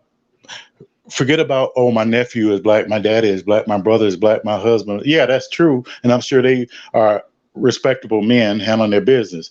But that's the problem with us. We always say, oh, well, I got it going on. But we don't think as a collective. And the pro-black approach, yeah, that's good. But what about some green? Be pro-black and green. Goldman Sachs already invested green into black women. Black women, go get your money. Empower yourselves. Burn the cape for us. Black men like discussing things with women and about relationships and all that. They ain't out there in the street when something happened to y'all like y'all are out there for them. You got mostly black women out in the street. Black men resting in their femininity while black women feel they got to be the strong black woman, masculine. Black women, cut the cord, burn the cape. Y'all get together, empower yourselves. Don't try to help no baby daddies or no husbands, nephews, fathers. Men got to do it on their own. We got to do it on our own. And I know black men gonna have a problem with what I say. I already know. Black women, burn the cape. Y'all been wearing the cape too long for black men. Go get your money from Goldman Sachs, 1 Million Black Women Initiative. Go to goldmansachs.com, get y'all money. 50 nonprofits ran by black women. 4 black women got 100 million last year immediately to help black women. I barely hear any black women on the internet talking about it since last year, maybe 2 or 3 at most. All that money waiting on y'all. Go get y'all money, sis. All right, I love you, Dr. Mond. Hey, Burn love the you cape. too. Love you Burn the too, cape. brother. Burn the cape for black men. Love you too, brother. Thank you so much for calling in, brother. The chat is not happy with what you said, brother. Hey, I'm a prophet. I'm a prophet. I predicted that, and I'm sure some black women. Oh, don't you be saying that about our men? Hell, black women, when y'all gonna look out for yourselves and forget about let men be men? I know people gonna have an issue. Even some black women have an issue, probably in the chat with what I gotta say. Oh, you can't say that about our men. Hell, let men be men. When y'all gonna start resting in y'all femininity? Go get y'all money from Goldman Sachs. Y'all work as a collective. The future is women. The future is women. And Goldman Sachs believe that. That's why they invested in black women only. I don't blame them. And I'm a man. I'm a heterosexual man saying this. Go get your money, sis. Thank you, Dr. Martin. Love you. Hey, thank you so much, brother. You take care. Love you too, brother. Brother Willie Lovelace, you have the floor, brother. Go ahead and speak your mind. You have the floor. Okay, thank you so much for letting me talk again. I gotta wipe my head on that one. If we can Brother, before you go, brother, I had to stop reading the chat. The chat, I gotta stop. The chat is off the chain today. They are in here going in, brother Lovelace. So I had to stop reading the chat because they up there just you know how our folks are cracking jokes and stuff like that. But I love our people. But go ahead, brother Lovelace. You have the floor. Yes, ma'am. And I'm not able to see what they're saying in the chat, but I'm pretty sure they're probably like, okay, it's understandable why he said what he said, but we got to bring it back around. What this is actually about is Jerry Jones, right? and basically, you know what I mean, you know, what he did at age 15. And unfortunately, why are they bringing it out now? You know what I mean? This is something that should have been talked about then. And Yeah. also, let me say this too. I'm a Cowboys fan as well. I'm a Cowboys fan. I love the Cowboys. I've been a Cowboys fan since Emmitt Smith, right? I I'm remember only Emmitt Smith. 43. I You know what remember. I mean? And I know it took him a long time before he broke that record of Barry Sanders, but he did. And so that was like one of the happiest days of my life. Fan of Michael Irvin, right? But the thing is this. Mm-hmm. I expect the black players to stand on his side because he gave them jobs. He did this and that for them and all that other stuff. But the thing is this, what our problem is, as some of us as African Americans, we keep giving them a pass, right? Yeah, we do. We, We we, do. we got to stop giving him a pass, okay? And the guy, Brother Will, he's giving him a pass. He's saying all these things that he's done and things of that nature. It's good. It's really good. But my thing is this here. I remember when a black player named Quincy Carter was the quarterback for Dallas Cowboys. If we want to take it back, who went to Southwest DeKalb in Atlanta, then went to UGA. I followed his career, went to UGA, was a quarterback at Dallas, all right, Mm-hmm. for about a good number of seasons, did really well until Bill Parcells got there. Where was he at when Bill Parcells decided not to keep Quincy Carter? Because Quincy Carter had winning seasons. If you all want to go research it, go ahead and research it, right? Mm-hmm. Quincy Carter was a quarterback for Dallas Cowboys. Where was Jerry Jones at when Bill Parcells decided to let Quincy Carter go? Okay, I didn't hear nobody speaking up about that back then. I was pissed about that because Quincy Carter had 10 win seasons when he played for them. Real good quarterback. Okay, but I didn't hear nobody say nothing about that. You know what I mean? And what I'm looking at with this situation, with what Brother Will is saying, is that, you know what I mean, when you're looking at people who are conservative, that's black, and this is just my opinion. Mm-hmm. You got those individuals like Malcolm X said. You got people that's in the big house, right? You got people that's in the field, right?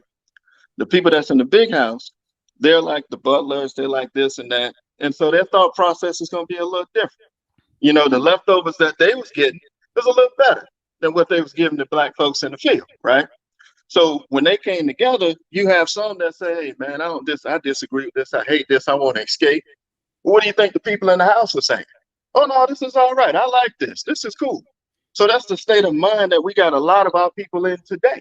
Absolutely. Okay? Absolutely. Does that make sense what I'm saying? Absolutely. And that's what we got going on. All right.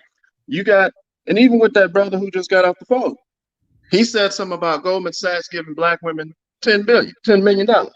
There's nothing wrong with that. But here's the issue that I have with it. Is Goldman Sachs giving black women that money to help so it could be like a race for black men and women, or are they giving it to them to help separate them from from men and women? Okay, because when I look at commercials, and I don't know if y'all feel the same way. When I've been looking at commercials, I've been seeing a lot of beautiful black women, your complexion, Dr. Maya, standing next to who? White there ain't man. no black man. White man. There's either a white man, or Puerto Rican, or Mexican, or Hispanic, or an Asian, but it's not no black man. Okay, so is that 10 million going to help keep promoting that? Because when I was coming up back in the day, we was told you got to go to college. You do this, you be successful. I fell for that. I'm currently going for a PhD right now.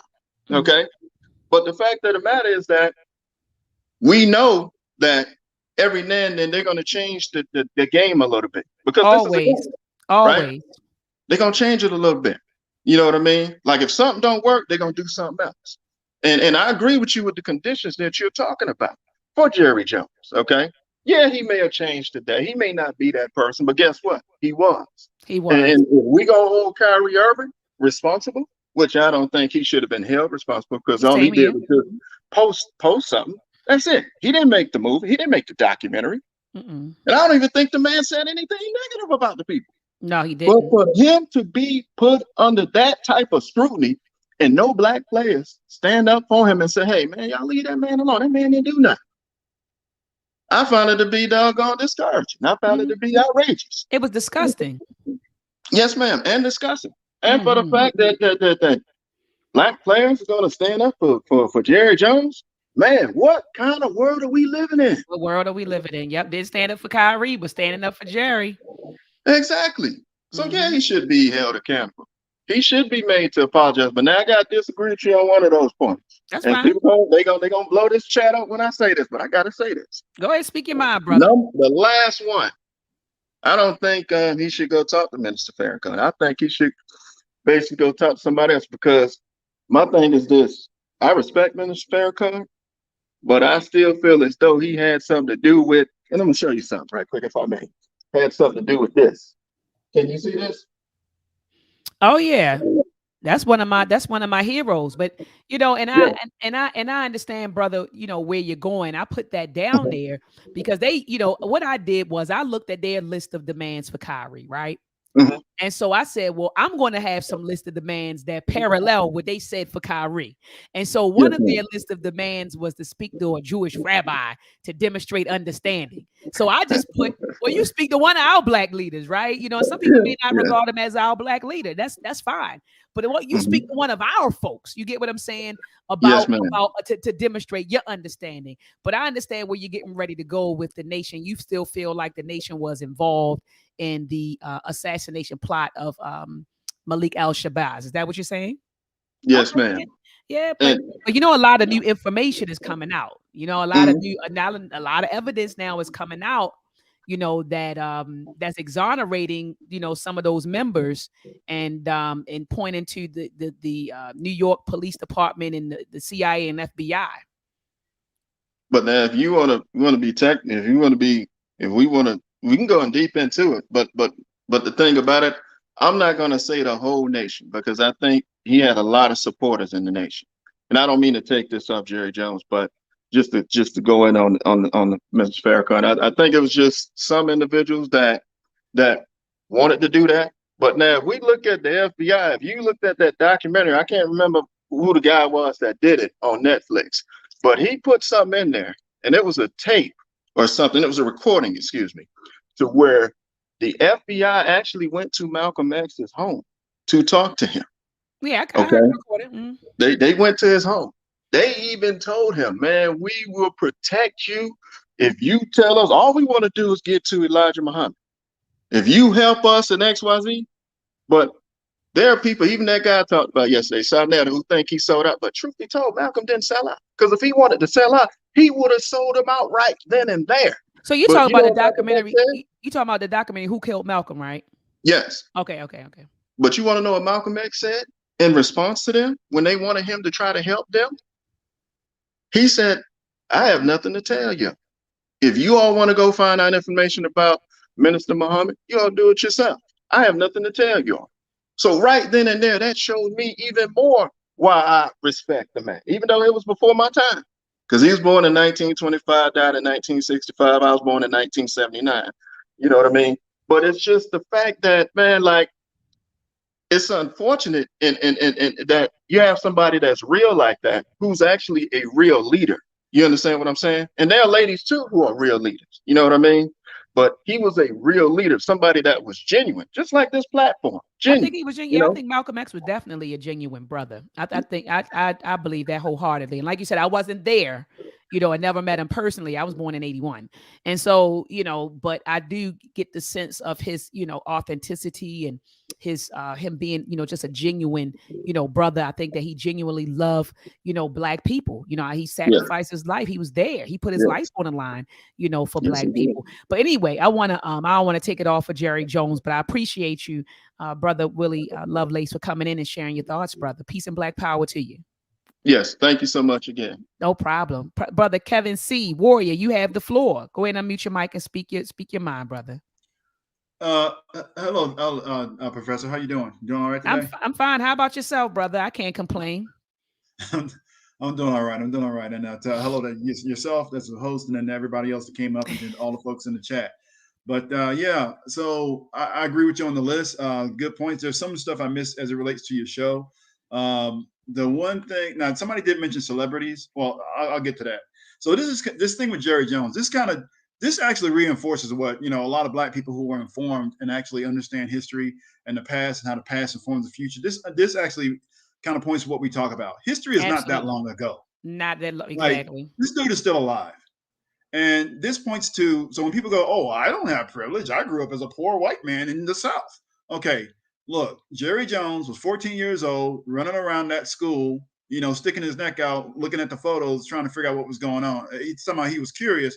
Well, I'm curious why he was there. Okay.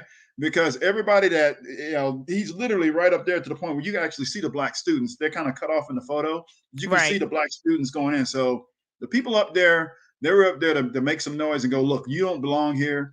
You're not supposed to be at this school, whatever. This kind of goes back to, I never liked that whole forced integration thing anyway. And basically, I'm pretty sure that you're well aware of the history, as integration was never really on the table. It was about economic parity and actually, keeping basically the man's foot off black people's neck. Black people, being able to be safe in their own neighborhoods, where that was really the issue as it relates to segregation and the laws and civil rights and all that other stuff. It wasn't really about trying to be integrated. But at any rate, I look at it like this. Jerry Jones today is a multi-billionaire, right? He owns a franchise. He's got privileges and things that he never would have got had he been black. See, this is what we're talking about. Absolutely. Today, so this is when people go, well, I didn't, inherit this, or I had to do this, I had to do that. No, the fact that he was white, if Jerry Jones is black in 1957, he's that kid that can't go into the school. He's not a multi-billionaire today and owner of one of the biggest NFL franchises in U.S. history. So this is that privilege that we're talking about. This is how it's all connected. And I looked at the checklist, and actually it's a really good list. The only thing I would say is, hey, he's a billionaire. He needs to come off that money. Yeah, I said that earlier. I said then once I realized it was worth $11 billion, I said let's bump it up to 100. Yeah, he needs to. Yeah, okay, yeah, I might have missed that. So that's the thing. I didn't catch all of it, so I had to kind of step out for a little bit. But yeah, $1 billion to HBCUs. We're talking about education. They didn't want the folks to go into school and get educated. Well, that's right. Let's come off $1 billion, Jerry. See, and you know what? This is interesting because this is not our. Okay, so I look at it like this. We had a whole other community set the standard now. This is the standard. The standard is, I call it the Kyrie Irving 6-point checklist. You offend black people, go right down the checklist and then come off that money too. So this is the standard now. If the Kyrie Irving 6-point checklist is the standard, then you know what? It needs to be the standard for everybody. To include, you coming off money, because they're talking about, well, he has to give up for a donation. Well, that was a forced donation of what, $500,000? That's $500,000. Okay, and then the organization, Brooklyn Nets, gave another $500,000, whatever. Okay, then so where's the money to all the black organizations or these HBCUs that we're talking about? So, and this is the problem that I have with, look, I love our country. I'm American, patriot, veteran, all that other stuff. I love my country, this, that, and the third. And I wouldn't, leave it for nothing. But at the end of the day, I've also earned the right to criticize, the stuff the different standards for different racial groups. That's right. So, and that's where we are on this, and we need to be able to call it out. So if the Kyrie Irving, 6-point checklist is now the standard, then it's the standard for everybody. So when you offend the group, you got to go right down the checklist, the same as he had to. So, and now the only problem that I see with this is, obviously, as black people, we can't, obviously enforce it. It's like, oh, well, he's got to do it voluntarily. And this is where kind of points to, if black people haven't learned anything in the last 15 to 20 years, we need to have our own stuff. Anything that gets produced now needs to be in our hands. Anything that gets created needs to be ours. It needs to belong to black men, black women, black communities, and it needs to stay with us. We don't need to sell it. I don't care how much they offer it. We just need to keep owning it, and passing it in black hands, the same thing as everybody else does. Absolutely. That would be a criticism I have against us, is that we'll build something, make it great, and then sell it off to somebody else who's non-black. We need to stop doing that. Absolutely. And you say anything that and you're basically saying anything that we consume, we should be producing. But this is something that Booker T. Washington was talking about in the 1800s. I keep saying, if only we listen to our black intellects, If only we listened to our freedom fighters and our revolutionaries and our visionaries, we would be better off. Booker T. Washington said that. That was the whole purpose of Yeah. Tuskegee. Remember, it was Tuskegee Institute initially. Now it's Tuskegee University, but it was Tuskegee Institute. That was the whole purpose. He said to teach our people to be masters of industries, and Yeah, to absolutely. not only Absolutely. master the industry, but then to teach to learn how to teach those skills to our people. And so one of the requirements was, before you got a Tuskegee, you had to actually build and produce something and Yeah. show that you were capable of building. You had to produce something, something that we use, something that we need, something that they want. That was a requirement to even graduate from Tuskegee, you know. And so, like you said, we need to, and then that, shout out to Dr. Claude Anderson. He talks about that. He said anything that we consume, we should be producing. We got a cell phone. Black people should know how to manufacture cell phones. We drive Yeah. cars. Black people should be manufacturing cars. We buy houses. Black people should be manufacturing houses, right? I mean, you get what I'm saying? Everything, these Yeah. So headphones, that way we don't have to go to everything, somebody else to everything. get something. Yeah. Absolutely, Black men, absolutely. black women, we don't have to go to some. We don't have to put up with all the nonsense about, oh, well, you can't wear your hair that way. I mean, let's come on, stuff like that. And so when I say talking about anything that we create needs to stay in our hands. So when we talk about Absolutely. the NFL or any sports franchises, I'm kind of aggravated that I understand why black people don't have the stuff that they have.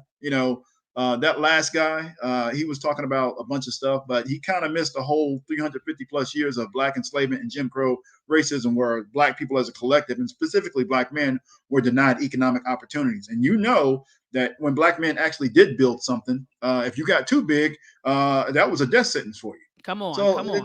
this idea that somehow we missed out on that, no, there were some outside forces, and I don't want to bemoan or berate him too much, because he's not here to talk about it. But if he wants to come back up in the chat after I get done, I'll go ahead and hang out. If he wants to come back up and we can have a discussion, I would love to do that. But at any rate, just keeping it on Jerry Jones and the NFL and sports and stuff like that, I would just say anything that's created from this day forward that black people create, we need to own it. It needs to stay in our hands, right now, all the way to 150 to 200 to 350 plus or 400 years from now. It still needs to be black owned. And that's the way we need to have that mindset about everything. Because we've gotten a lesson in the last 15 to 20 years about not owning our own stuff. That's right. So if we're not going to learn that lesson properly, then we're going to continue to be pushed. We're going to continue to kind of get pushed around here. Deion Sanders, prime Coach Prime, who if I could vote for him for president, I would. But he actually said, look, black people are not going to be able to buy into these teams that already exist. But any NFL expansion teams that come up, they need to be black owned. Absolutely. That's what we need to be doing. Even if it's community funded, the Green Bay Packers actually is owned by the actual community. It doesn't have like specific owners. It's owned by the actual city. So the people actually fund that team. So that's something that black people can actually do as a collective. We have enough money to do it. We do the buy-in, all the other stuff, and then celebrities that want to be a part of it, that's fine too. Now, the only thing I'll say about celebrities is that to some extent, we can't count on them because some of them are a little bit compromised because, they get their check based off of, how they perform and what they do or don't do or what they agree to based on the organizations they're associated with, whether it's Hollywood, whether it's a sports franchise, or you saw with the Brooklyn Nets and how basically they're holding Kyrie's career hostage by making him do all of this stuff. And all he did was post a link. He didn't say or do anything wrong. All he did was post a link. He didn't threaten anybody. He didn't take anybody's job. He didn't harm anybody. He didn't give a critique of the film or none of that stuff. And he had to go down a 6-point checklist. So they're holding his career in check. And I'm not saying we need to have the ability or the power to do the same thing to other people, but we need to be able to prevent people from doing the same thing to us. That's all I'm saying. Right. No, that's Right. right. And But while yeah, you were I'll go talking, ahead and end right there. And hey, thanks for letting me up, Doc, hey, no Professor. problem. And you're always coming with some really good topics and you're very informed on the history. You're very informed on the issues and the culture. And I love how you always tie everything in. You're one of my the intellectuals that I look at that is putting out some really good content. And I appreciate you. Hey, I appreciate you. I appreciate your words, and I appreciate your support. When you were talking, this is what I thought about, Warrior. I thought about this right here. And shout out to brother Ray. There's in Owens Mills out here in Baltimore County, Owens Mills. There's a the Negro Baseball League, like a mini museum. And he's like, I need to bring him on this platform one day so he can give you all a presentation.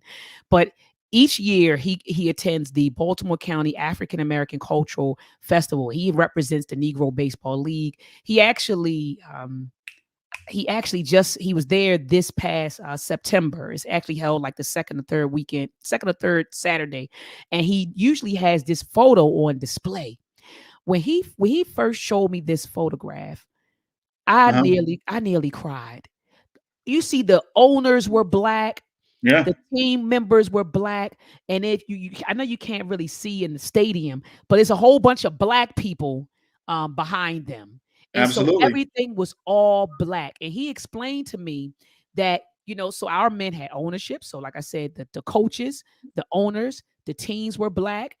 They said black women made money because they said black women would cook and come to the field and sell their food. So, you had that. So the money stayed right there in the black community. And think about it. They were dealing with segregated hotels. So this photo was taken in the 1930s. And so they couldn't just go into it wasn't a Holiday Inn that you could check into. So they said a lot of these players will go and stay with black families in the community. And they would give them a couple of dollars, to take in the players. And so all of the money stayed in the black community, from lodging to food to the coaches and the Concessions players, to every oh concessions, yeah, the everything. transportation, all of that stuff. You're right. And I It said, was it was an industry. Yeah, absolutely. And when he shared this with me, I nearly cried. I said, because I've never seen this in my lifetime. Never seen anything like that. And so we have to get back to this. And so yeah, it's bananas to me that a lot of people in my generation and younger, we think we're doing better than our ancestors. But look what they did. Look at what they produced. Look at what they did. I've never seen anything like this. So I agree 100% with you, Warrior, that we have to get back to creating, owning, and controlling. And so yeah. again, thank you And so much for coming on. keeping it. And Do keeping not it, let it get keeping out it. of our hands. It goes That's from right. generation to generation to generation. Same That's thing that right. everybody else does. Absolutely. Absolutely. Thank you so much, Warrior. I appreciate you. All right, hey Professor, you take care. You do the same. Last but not least, my young warrior, African in Detroit. Peace and love to you, young warrior. You have the floor. Go ahead and mute your mic and unmute your mic and speak your speech. Peace, Dr. Ma. How you doing, sister? I'm doing fine. I can't complain. How you doing, warrior? I'm doing fine. I'm at work. I just stepped out real quick because I wanted to get into the conversation.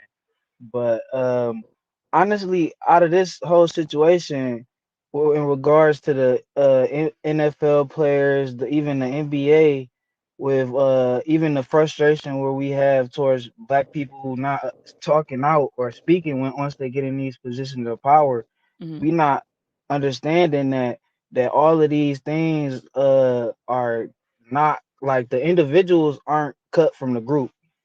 Like Mm-hmm. if black people are betraying us for money, that's it shows that obviously it's a thirst for money in our community, that economic wise, that if people don't have money, obviously they will steal and kill to feed and eat. And That's so right. only God knows if we haven't seen so much money, that if somebody offered you 10 million, what are you gonna do? Stuff like that. And so people just I would just wanted to say that because people try to separate the socio economics and the political, like everything is tied, just like the family, the black family, everything, all of this is tied to like society too, because people can't talk about, well, black people not marrying each other. It's not, but if you look at the black classes, the more money you make is more marriages, but that doesn't mean that you're more black. That doesn't fix anything if you just want to fix just marriages. Just speaking on that, but I'm just saying, That it's all connected. It's all yeah, connected. exactly, I couldn't agree with and you more.